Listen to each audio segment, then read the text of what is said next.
2025 তারিখ জরেজ ও আশরাফুল শামীমার সাথে দেখা করে ঢাকার নূরপুর এলাকায় 5,500 টাকা দিয়ে একটি বাসা ভাড়া করে তিনজনই একত্রে ভাড়া বাসায় ওঠেন। রংপুর হতে ঢাকায় আসার পূর্বেই জরেজ তার প্রেমিকা শামীমা আক্তার কোহিনুরকে ফোনে জানায় ভিকটিম আশরাফুলের সহিত সে যেন অন্তরঙ্গ ভিডিও ধারণ করে এবং পূর্ব পরিকল্পনা অনুযায়ী সে ভিডিও দেখিয়ে যাতে তারা 10 লক্ষ টাকা আমাদের যে আশরাফুল তার কাছ থেকে আদায় করতে পারে।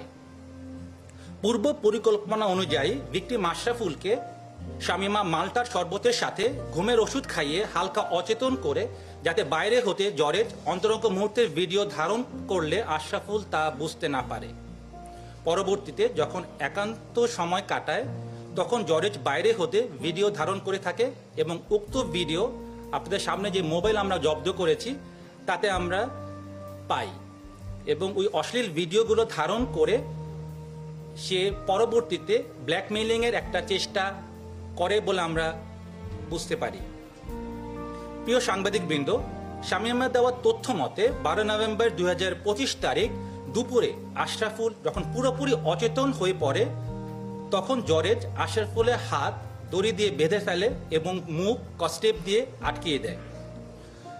জরেজ এক পর্যায়ে অতিরিক্ত ইয়াবা সেবন করে উত্তেজিত হয়ে অচেতন থাকা ভিকটিম আশরাফকে হাতুড়ি দিয়ে এলোপাথারি পেটাতে থাকে।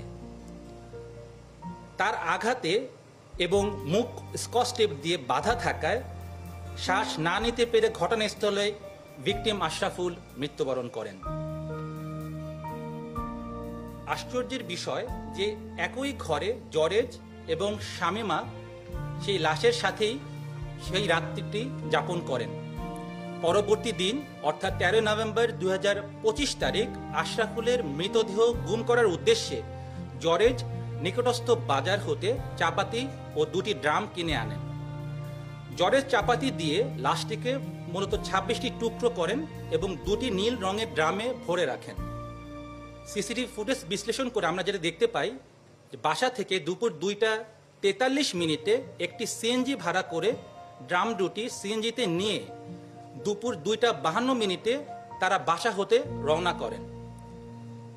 পরবর্তীতে সিসিটিভি ফুটেজে যেটা হাইকোর্ট প্রাঙ্গণে সেখানে আমরা দেখতে পাই 3টা 13 মিনিটে হাইকোর্ট মাজার গেটের নিকট আসলে রাস্তায় আইনশৃঙ্খলা বাহিনীর তৎপরতা দেখে লাশ ভর্তি ড্রাম দুটি হাইকোর্টের পানির পাম্প সংলগ্ন একটি ফাঁকা জায়গায় প্রধান সড়কের কাছে নিচে রেখে তারা